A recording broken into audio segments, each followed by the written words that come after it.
बिस्मिल्लाहिर्रहमानिर्रहीम। अस्सलाम वालेकुम नाज़रीन, इरफान हाशमी लंदन से आपको अपने शो में खुशामदीद कहता हूँ। व्यूअर्स, गुस्ताखाना खाकों पर पूरी मुस्लिम दुनिया इस वक्त मुत्तहिद है, पुरज़ोर मज़म्मत की जा रही है। पूरी मुस्लिम दुनिया में इस वक्त एहतजाज हो रहा है। पाकिस्तान का बहुत ही मजबूत स्टांस सामने आया और करारदाद पेश की गई। और इस वक्त जो सूरत हाल है, वज़ीर-ए-आज़म पाकिस्तान ने खत भी लिखा फेसबुक को ताकि इसे हटाया जा सके। और पाकिस्तान अभी सोच रहा है कि अपने जो सफ़ीर हैं उन्हें वहाँ से वापस बुला लिया जाए और फिर इस हवाले से मज़ीद भी हर उस प्लेटफ़ॉर्म पे आवाज़ उठाई जाएगी जहाँ पर हम अपना एहतजाज रिकॉर्ड करवा सकते हैं। चूँकि मुल्कों की सरहद नहीं, बल्कि अगर मैं ये कहूँ कि ईमान की कोई सरहद नहीं होती। और इस वक़्त पूरी दुनिया में जहाँ-जहाँ भी मुसलमान हैं, वो इस वक़्त इस मामले पर अपना गम-ओ-गुस्से का इज़हार कर रहे हैं और इसकी मज़म्मत की। हमारे साथ पाकिस्तान से आज मौजूद हैं ब्रिगेडियर गज़नफ़र अली साहब। बहुत शुक्रिया सर आपके वक़्त का। यहाँ पर भी मज़हब तो सर मौजूद है, हमारे ईमान का हिस्सा है, इसकी मज़म्मत करनी चाहिए, लेकिन इस पर भी सियासत यानी इंटरनेशनल सियासत हो रही है। पहले तो ये बताएँ कि इस वाक़ये की जितनी मज़म्मत की जाए कम है। शुक्रिया इरफान, बहुत-बहुत आपने एक बड़ा अपने इंट्रोडक्शन में एक बड़ा अहम पॉइंट कहा जो मैं भी कहना चाहता था और जिसको मैं बिलीव भी करता हूँ कि ईमान की कोई सरहद यानी आपका अकीदा मजहबी है या गैर मजहबी है, आप रिलीजियस हैं, आप सेकुलर हैं, आप एथिस्ट हैं, जो भी है वो आपकी जात का हिस्सा है और आपको ये इख्तियार हासिल है कि आप अपने अकायद के मुताबिक चलें। लेकिन जो फ्रेंच प्रेसिडेंट ने कहा है, मैं उससे बहुत सख्त एहतजाज करता हूँ और टर्किश प्रेसिडेंट के इस मुतालबे को सपोर्ट करता हूँ कि उसको अपना ज़हनी इलाज कराना। और फील वर्ल्ड दुनिया के अंदर अरबों मुसलमान हैं, आप एक मुल्क के प्रेसिडेंट हैं यार, आप उन लोगों के जज्बात को मजरू कर सकते हैं? आपके मुल्क के अंदर इतने सारे लोग रह रहे हैं, हम हमारी मजबूरी ये है, हमारे मुसलमानों पे और खास तौर पे हम पाकिस्तान में रहते हुए हम पे इरफान ये कंपल्शन आइड हो जाती है। जब इंडिया हमारे ऊपर बॉर्डर लाइन पे फायर करता है ना, हमारे बॉर्डर के क्रॉस इंडिया फायर करता है, हमारे सिविलियंस को हिट करता है, हम चूंकि दूसरी साइड पे इंडिया ने 5-15 किलोमीटर की बॉर्डर लाइन के अंदर मुसलमान गांव रखे हुए हैं, वहां पे सारे के जम्मू से नीचे जाए, राजौरी चले जाए, पुंछ चले जाए, ऊपर चले जाए, तो पाकिस्तान आर्मी उन सिविलियन विलेजेस पे फायर नहीं कर सकती। हमारे इक़्तिदार इतने आला है, हम अगर हिट करते हैं तो मिलिट्री टारगेट्स को हिट करते हो। इसी तरह मजहब में हम पे ये रेस्ट्रिक्शन आयद हो जाती है कि हमारे जब आप कुरान पाक पढ़ते हैं तो उस पर जिस तरह के क्रिश्चियन हजरत ईसा अलैहिस्सलाम को जो फॉलो करते हैं या यहूदी जिनको फॉलो करते हैं, उनका उन नबियों का उन पैगंबरों का कुरान पाक में जिस तरह जिक्र किया गया है और जिस तरह हजरत ईसा अलैहिस्सलाम को बताया गया है या हजरत इसहाक, हजरत दाऊद, हजरत बाकी पैगंबरान जितने हैं उनकी जिस तरह ताजीम की गई है, उनकी जिस तरह बाने में, तो मुसलमानों पर यह फर्ज आयद हो जाता है कि उन तमाम पैगंबरों की उसी तरह इज्जत करे जिस तरह कुरान पाक डिक्टेट करता है। तो ये लोग हमारे मज़ाहिब अकायद से बाहर खेलते रहते हैं, हम उसको सिर्फ एहतजाज के तौर पर रिकॉर्ड कराते हैं और उसके अंदर कोई फिजिकल एक्टिविटी जो है उसको शामिल नहीं करते। तो मैं बहुत सख्त एहतजाज करता हूँ और मैं फ्रेंच प्रेसिडेंट से मैं भी डिमांड करता हूँ कि please look into yourself and go to some mental hospital to get yourself treated. अच्छा सर, ये जो इस वक्त रिलीजन की सिचुएशन है, क्योंकि अभी बात शुरू हुई है, इसको हमें मंतकी अंजाम तक भी पहुंचाना चाहिए। फ्रांस के अंदर रोमन कैथलिक्स 41% है। नो रिलीजन यानी वो लोग जो किसी रिलीजन को नहीं मानते, उनकी तादाद 40% है आबादी की। और इसके अलावा अदर क्रिश्चियंस 2% हैं, जिसमें आपको बुद्धिज्म है, ज्यूइश 1% है, बुद्धिज्म 1% है, लेकिन इस्लाम तीसरा सर 8.8% यानी मुसलमान बड़ी उनकी अच्छी खासी तादाद वहां पर मौजूद है, जिनके ऑब्वियसली अब वहां पर हमें पॉलिसीज को देखना पड़ेगा, मदरसों पे इनकी हिकमत अमली क्या होती है और मुसलमानों के लिए जिंदगी को कितना मुश्किल वहां पर किया जाता है, ये भी एक इंपॉर्टेंट चीज है। हैविंग सेड दैट, इंडिया ने फ्रांस के साथ खड़ा हुआ है, उसकी हमें समझ आती है रीजन क्या है। आपकी मिलिट्री टाइज है, आपने रफाल तैयारे वहां से लेने हैं और इंडिया की हुकूमत का फ्रांस के साथ खड़े होना एक फितरी सी चीज है। लेकिन सर ये सिचुएशन जो फिगर्स मैंने आपको दी है इस्लाम के हवाले से, रिलीजन के हवाले से, मुसलमान एक बहुत बड़ी तादाद में इंडिया में मौजूद हैं। नरेंद्र मोदी साहब क्यों नहीं सोचते उन मुसलमानों का कि उनके जज्बात पे क्या गुजरेगी? उनको उनके मजहब की आइडेंटिटी से काउंट नहीं किया जाएगा, बल्कि उनको हिंदू तस्वुर किया जाएगा। तो अगर उन लोगों को उनकी मजहब की आइडेंटिटी से आप काउंट करना शुरू कर दें, सिखों को, जैन्स को और दलित को और बाकी लोगों को, तो आप हैरान होंगे कि इंडिया में मुसलमान हिंदुओं से ज्यादा नजर आएंगे। हिंदुओं के अंदर, इंडिया के अंदर ब्राह्मण और दलित जो आबादी है, 5 और कास्ट हैं जो वहां मौजूद, वो जो दलित जिसको आप कहते हैं ना, वो शूद्र जिनको वो कहते हैं, इंटरेस्टिंग, मतलब आप हैरानी होगी कि वो ब्राह्मण से ज्यादा हैं, वो ज्यादा पॉपुलेशन रेशियो उनकी ज्यादा है, लेकिन ब्राह्मण कम होने के बावजूद हिंदू उनके ऊपर रूल कर रहे हैं। तो ये जो मुसलमान इंडिया के अंदर मौजूद है, उनके साथ जो जुल्म हो रहा है, जो ज्यादती हो रही है, जिस तरह उनको टॉर्चर किया जा रहा है, आपने देखा कि यूनिवर्सिटी के अंदर एक प्रोटेस्ट हुआ, वहां पे एक लड़की थी, बच्ची थी जो बेचारी प्रेग्नेंट थी, उसको पुलिस ने निकाल के मारा, उसको पकड़ा, उसको जेल में डाला, उसका कोर्ट उसका केस हाई कोर्ट ने, सुप्रीम कोर्ट, और इस तरह की जामिया मिलिया की, इस तरह की बेताशा मिसालें। तो इंडिया तो इस वक्त दहशत गर्दी के एक आखिरी एक्सट्रीम पे पहुंचा हुआ है इस वक्त पावर में, और उसकी करप्शन के जो किस्से अब इंडिया के अंदर आ रहे हैं, और जो इंडिया के 44 बैंक ब्लैकलिस्ट हो identify, they are involved in money laundering, और जिस तरह है कि इंडिया इस खत्ते में दहशत गर्दी का परवरदा है, दहशत गर्दी का मरकज है, दाइश वहां जन्म ले रही है, हाई ग्रेड हिंदू वहां पे मार रहे हैं, हिंदुत्व वहां टॉप पे पहुंचा हुआ है, सेफ्रॉन टेररिज्म के जरिए लोगों को तबाह और बर्बाद किया जा रहा है, कश्मीर में बर्बरियत का एक दौर है, जुल्म का एक दौर है, और ये जो दौर है इसमें नरेंद्र मोदी हंसता नजर आता है आपको, अमित शाह मुस्कुराता नजर आता है। पुलवामा में जब अटैक हुआ तो वहां के बच्चों ने एक तराना बनाया, आपने शायद सुना, कि ये लोग बाहर से नहीं आए, ये इंडिया के फौजियों को नरेंद्र मोदी और अमित शाह ने मरवाया है। शर्म आनी चाहिए इस वक्त इंडिया के आम आदमी को कि उसके ऊपर जुल्म ढाया जा रहा है, हिंदू होते हुए भी एक पर्टिकुलर क्लास से जो योगी की सूरत में रिप्रेजेंट करती है, और जो इस किस्म के एक्सट्रीमिस्ट हैं कि वो, तो अब ये चीजें हैं, और इसका नेक्सस है एक इरफान आजकल दुनिया में डेवलप हो रहा है, ये समझिएगा, और ये दुनिया को दहशतगर्दी की तरफ लेके जाएगा और लेके जा रहा है। अच्छा सर, ये भी बताएं कि ये जो मुआहिदा हुआ है इंडिया के और अमेरिका के दरमियान, ये असल में मुआहिदा है क्या? हमारे सुनने वालों के लिए जरा इसे आसान जुबान में समझाएं, और इसकी सिग्निफिकेंस क्या है? इंडिया कैसे अब इसको इस्तेमाल करेगा? खित्ते के अंदर ये ताकत का जो तवाजुन था वो कहाँ पे खड़ा है? और चाइना और पाकिस्तान एंड ऑब्वियसली हम कहाँ पे, हमारे पास क्या काउंटर मेजर्स मौजूद हैं? हमें घबराना चाहिए या नहीं, और हमारी कितनी तैयारी है इस हवाले से? अच्छा, ये असल में जो मायदा है, आपको पता है कि इंडिया और अमेरिका का जॉर्ज बुश जूनियर के जमाने से बहुत क्लोज लेजान चल रहा है, क्योंकि पाकिस्तान दहशतगर्दी की एक जंग लड़ रहा था, दहशतगर्दी के खिलाफ एक जंग लड़ रहा था, और दहशतगर्दी की उस जंग को जो प्रोपेगेट कर रहे थे रॉ और सीआईए, तहरीके तालिबान पाकिस्तान जो अगर खड़ी हुई है, और जो पाकिस्तान में उन्होंने जो दहशतगर्दी की है, वो सीआईए और रॉ के पैसे से वजूद। अब इस तरफ पाकिस्तान को चूंकि उन्होंने दहशतगर्दी में की जंग में इन्वॉल्व कर दिया था, आपको याद है इरफान सवात में जब पहला ऑपरेशन हुआ, जब पाकिस्तान आर्मी ने हेली लैंडिंग की थी, आप यही पाकिस्तान में थे। I was there, sir. I was covering that operation actually.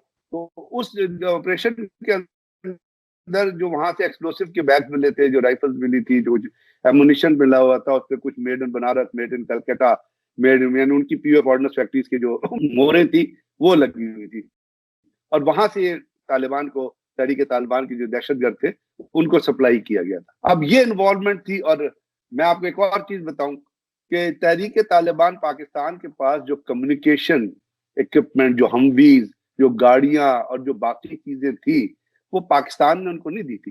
तो सवाल ये पैदा होता है, सोच ये पैदा होती थी, जब हमने वो चेक कराया, मैं उस वक्त डायरेक्टर काउंटर टेररिज्म था पाकिस्तान आर्मी, तो जब ये रिपोर्ट आई और चेक कराया तो हमें सोचते थे इक्विपमेंट इनको इसने हमने तो नहीं दिया। तो आप मुझे जो बताइए, वो जो इक्विपमेंट था वो कौन उनको दे सकता था, और डॉलर्स कौन उनको देता था? CIA, मुसैद और रॉक का एक नेक्सस बना हुआ था।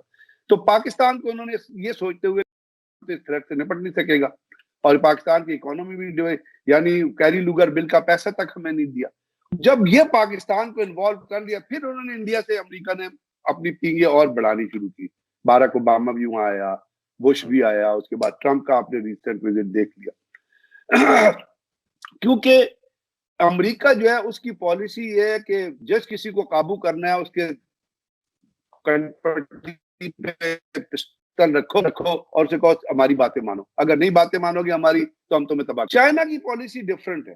चाइना जिन मुल्कों के साथ दोस्ती करता है, जिन मुल्कों के साथ करना, वो उनके साथ इकोनॉमिक ताल्लुकात बढ़ाता है। इकोनॉमी के जरिए वो बहुत मुख्तलिफ ममालिक में पहुंचता है।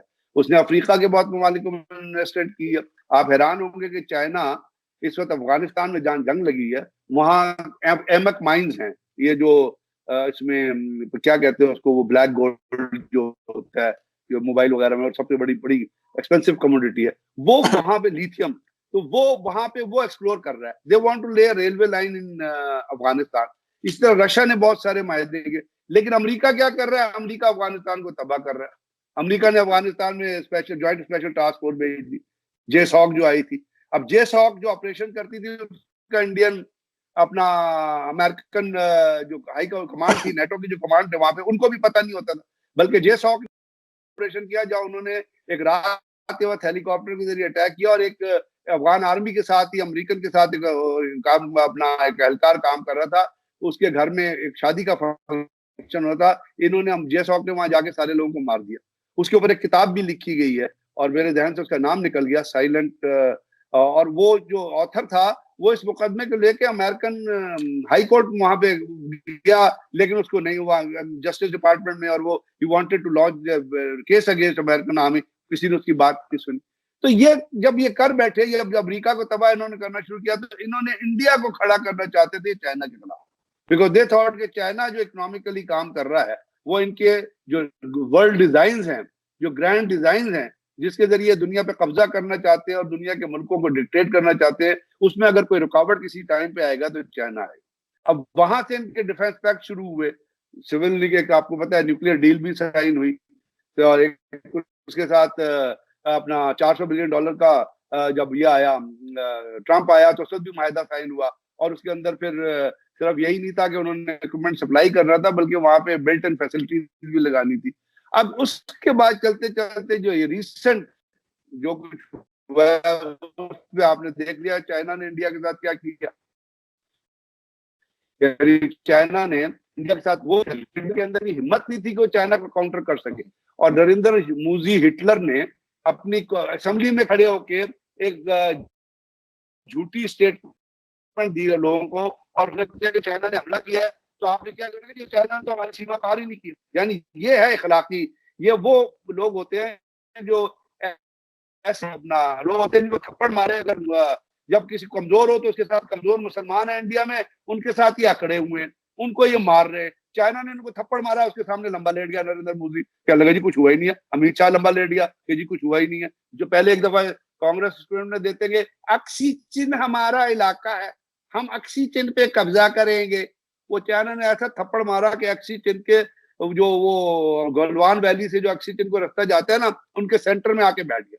अब ये जो थ्रेट, इसमें तो इनकी चीखें निकल गई। तो अब इन्होंने अमेरिका जो वहां पे आया है और जो ये मुज़ाकरात हुए हैं, माइक एस्पर था और पॉम्पियो और उनके, उसमें ये एक इन्होंने एक नया नाम दिया इस एग्रीमेंट को, जिसको वो कहते हैं कि basic exchange and cooperation agreement. उसके अंदर इसका एक इनका जो एग्रीमेंट हुआ था वो 2002 में हुआ था। फिर एक लॉजिस्टिक एग्रीमेंट हुआ इनका, जो अपना logistic exchange and memorandum of understanding हुआ, 2016 में हुआ था। और एक कम्युनिकेशन कंपैटिबिलिटी का एक एग्रीमेंट हुआ था, जिसको communication compatibility and security agreement कहा जाता है, वो हुआ था 2018 में। अब ये चौथा एग्रीमेंट हुआ है, और इस एग्रीमेंट को जो कहते हैं कि फोर्थ फाउंडेशन स्टैंडिंग एग्रीमेंट है between the United states and India, और इसकी जो खसूसियात है या इसकी जो चीजों को अगर आप देखना चाहेंगे तो उसमें तमाम जितनी भी इसकी क्लॉजेज आप पढ़ेंगे उसमें आपको जो फोकल पॉइंट नजर आएगा, जो बेसिक एनिमी नजर आएगा, या जिसके खिलाफ ये सारे माहदे हो रहे हैं अमेरिका के, इंडिया के, वो है चाइना। उसमें उन्होंने मेंशन किया है चाइना का नाम लेके कि उनके जो डिजाइन है उसके खिलाफ ये एग्रीमेंट हो रहा है। अब उस एग्रीमेंट में जो चीजें हैं वो बुनियादी तौर पे मतलब आप उसको चाहे कम्युनिकेशन सिक्योरिटी के तरफ से ले लें, आप वहां पे जो होता है मतलब सैटेलाइट और सेंसर डेटा से ले लें, जियो स्पेशियल डेटा से ले, मैप्स एक्सचेंज से ले लें, सैटेलाइट इमेजेस से ले के हिसाब से ले लें, और उसके साथ साथ आप उसमें मतलब क्लासिफाइड इंफॉर्मेशन।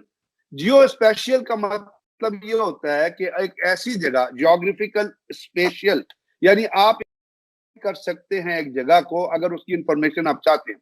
अगर आप चाहते हैं कि पॉइंट ए, यानी मुझे इंफॉर्मेशन चाहिए अपना फिरोजपुर के बारे में, फिरोजपुर के अंदर एक मतलब या उधमपुर एयरबोस के बारे में मुझे इंफॉर्मेशन चाहिए, और उधमपुर एयरबोस के रनवे के बारे में इंफॉर्मेशन लेगा, तो वो आपको 8 फिगर मतलब क्लोज रेंज जो है वो निकाल के देता है, और उसकी सैटेलाइट जो है वो तस्वीरें डाउनलोड कर लेता है। और इसके लिए ये यूज करेंगे अमेरिकन सैटेलाइट। इसमें ये अपना नॉटिकल एंड एरोनॉटिकल जितनी चीजें होती हैं वो एक्सचेंज कर सकते हैं। इसके अंदर ये इंफॉर्मेशन एक्सचेंज करते हैं, मिलिट्री टारगेट्स के मुतालिक जो मालूमात है उनको तबादला कर सकते हैं, ग्रेविटी डाटा ले सकते हैं, जियो मैग्नेटिक डाटा ले सकते हैं, और जियो स्पेशियल डाटा जो क्रिटिकल मिलिट्री इंफॉर्मेशन आपको चाहिए, जैसे आप किसी बेस की इंफॉर्मेशन लेना चाहते हैं, आप किसी डिपो की इंफॉर्मेशन लेना चाहते हैं, आप किसी हॉस्पिटल की इंफॉर्मेशन, कलकत्ता में, दिल्ली में, लाहौर में, वो आपको सैटेलाइट जो है वो आपको उस जगह पे ले जाएगा और सैटेलाइट वो आपको डाउनलोड करके दे देगा। अब इंडिया की ऑलरेडी भी 43 ऑपरेशन सैटेलाइट्स हैं जो इस वक्त काम कर रहे हैं, लेकिन अब ये डिपेंडेंस कर रहे हैं अपना अमेरिकन सैटेलाइट पे, और अमेरिकन एग्रीमेंट के तहत कहते हैं कि ये जो इंफॉर्मेशन होगी हमको रियल टाइम में प्रोवाइड कर। अब रियल टाइम का क्या मतलब है? रियल टाइम का मतलब ये है कि जैसे पाकिस्तान ने हमला किया, पाकिस्तान ने उनके टारगेट्स एंगेज किए कश्मीर के अंदर, अब आप उसका डाउनलोड चाहते हैं कि डैमेज कितना पहुंचा है, कौन कौन से टारगेट जो हिट हुए हैं उनका स्पेसिफिक रेफरेंस क्या है, तो आप वही से सैटेलाइट से उसको डाउनलोड करते हैं, और दोनों के दरमियान एक कम्युनिकेशन कंपैटिबिलिटी जो है वो एग्जिस्ट कर रही होगी, आप उसको ट्रांसफर कर सकते हैं, और फायदा ये होगा इंडियन ओशन के ऊपर वो नजर रख सकेगी। तो ये जो सैटेलाइट एंड सेंसर डाटा मैंने आपको बताया है, ये इंडिया चाहता ही है कि जो मिलिट्री टारगेट्स उन्होंने अगर चाइना के खिलाफ पुट करने हैं तो वो उनको रियल टाइम इंफॉर्मेशन आए, क्योंकि जो चाइनीज ने जिस तरह उनके इलाके में आके और जिस तरह उन्होंने उनकी तिब्बतन फोर्स को जो हैंडल किया था, वो इंफॉर्मेशन इंडिया के अंदर बड़ी लेट पहुंची थी। हालांकि इंडिया की, जैसे मैंने आपसे कहा, 43 ऑपरेशनल सैटेलाइट है, लेकिन सैटेलाइट लॉन्च करना एक प्रॉब्लम है, उस सैटेलाइट को मैनेज करना टेक्निकली दूसरी प्रॉब्लम है। तो आपने अगर टेक्निकली एक चीज को पहले नहीं मैनेज कर सके तो देखेंगे आइंदा आप क्या करते हैं। अब पाकिस्तान जो इस वक्त यूज कर रहा है, पाकिस्तान इस remote sensing satellite system use कर रहा है, और ये ड्यूल पर्पज सैटेलाइट है। ये ऑब्जर्वेशन सैटेलाइट भी है और ऑप्टिकल सैटेलाइट भी है, जिससे आप चीजों को डाउनलोड कर सकते हैं। और ये चाइना, ये जैकवन सैटेलाइट है, वहां से 8 जुलाई 2018 को ही लॉन्च किया गया। अब पाकिस्तान, इंडिया एक स्टेप आगे है सिस्टम में। पाकिस्तान मुख्तलिफ जगहों से चाइना ने पाकिस्तान के लिए 2 और सैटेलाइट लॉन्च की। हमारी इस वक्त अमेरिकन डिपेंडेंस है सैटेलाइट के ऊपर। जो पहले हम जो करते थे वो जीआई सिस्टम पे जो आप चलते थे, आपने वो अपना लंदन में भी उसको फीड करते होंगे, वो जो लोकेशनल सैटेलाइट जो है, पाकिस्तान उस पर डिपेंडेंस कम कर रहा है, डिपेंडेंस तकरीबन खत्म होती जा रही है, और पाकिस्तान एक नए सैटेलाइट सिस्टम पे जा रहा है। इंडिया जो है वो अमेरिकन सैटेलाइट सिस्टम पे जा रहा है, और उसके जरिए जो उनका फोकस जो होता नजर आ रहा है वो चाइनीज की तरह। लेकिन आप ये नहीं कह सकते कि वो चाइना, जब दुश्मन के हाथ में एक कैपेबिलिटी आती है तो वो तो एक गन है ना, राइफल है, उसको आप चाइना की तरफ मुंह करके फायर करें, पाकिस्तान की मुंह करके फायर करें, राइफल तो मौजूद है, उसकी कैरेक्टरिस्टिक मौजूद है। अगर तो 20 गोलियां फायर करनी है तो दोनों साइड पे वो 20 गोलियां फायर करेगी। तो ये एक पाकिस्तान के लिए एक चैलेंज है कि how to counter it, how to manage it. और लेकिन अगर आपकी आपकी बात मैं काट रहा हूं और आपकी बात का जवाब। सर, ये अमेरिका वही अमेरिका है जो इतनी दहाइयों से अफगानिस्तान में से निकल नहीं सका, इतनी सब टेक्नोलॉजी होने के बावजूद। क्या हुआ, हालात तल्ले करता फिर रहा है कि हमें खुदारा यहाँ से निकालो, तो जितनी मर्जी टेक्नोलॉजी आप भारत के पास आ जाए, इसका होना कुछ नहीं है। अच्छा इरफान भाई, आपने बिल्कुल ठीक कहा। मैं भी यही कहने जा रहा था कि सिर्फ अमेरिका नहीं, मैं इसमें कहने जा रहा था कि 43 मुल्कों की फौज थी अफगानिस्तान की। वो 43 मुल्क जो मोस्ट टेक्निकली एडवांस्ड हैं, क्योंकि हम कहते हैं ना चाइना की टेक्नोलॉजी थोड़ी नीचे है, वेस्टर्न टेक्नोलॉजी आगे है, जर्मन टेक्नोलॉजी बहुत आगे। All of them were part of 43 NATO forces. लेकिन हुआ क्या, आज हुआ ये कि जिनको ये दहशतगर्द कहते थे तालिबान और बाकी, उनसे आज मुज़ाकरात कर रहे, उनके सामने हाथ जोड़ रहे।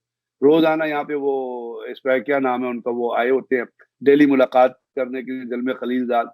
और वो तालिबान से कह रहे हैं, पिछले दिनों तालिबान ने 2 हमले किए, उन्होंने कहा कि जी तालिबान ने सीज़फायर तोड़ा है। तो तालिबान ने कहा कि जी आपने फलानी जगह पे फरगाना में किधर आपने हमारे फौजी मारे थे, तो आपने खुद ही जो है वो पीस एग्रीमेंट जो तोड़ा था, हमने तो रिटेलिएट करना था। तो उसका जवाब कोई नहीं था।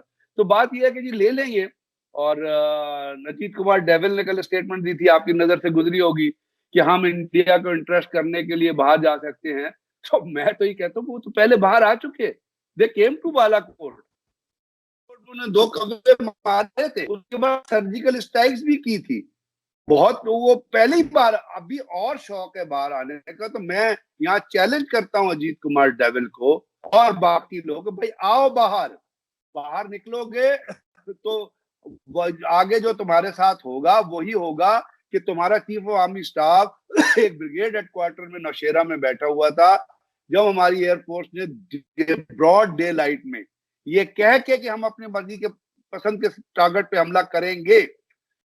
आपने तो रात को किया था ना हमला, हमने ब्रॉड डे लाइट में हमला किया, क्रॉस किया बॉर्डर जाके वहां पे आपके ब्रिगेड हेडक्वार्टर के अराउंड एक पेट्रोल डिपो को और एक बेस डिपो को हिट किया। Your chief of army staff Bipin Rawat, जो अब चीफ ऑफ डिफेंस फोर्स है, वो वहां पे बैठा हुआ था। हमारी इखलाक इतने बड़े हैं मुसलमान होते हुए कि उसको नहीं मारा, उसको छोड़, अदरवाइज तो उसकी तो लाश के इतने टुकड़े होते कि नरेंद्र मोदी अपना चेहरा ना पहचान सकता। ये दहशतगर्द लीडरशिप जो है, इसने इंडिया को इंशाल्लाह तबाह करना है।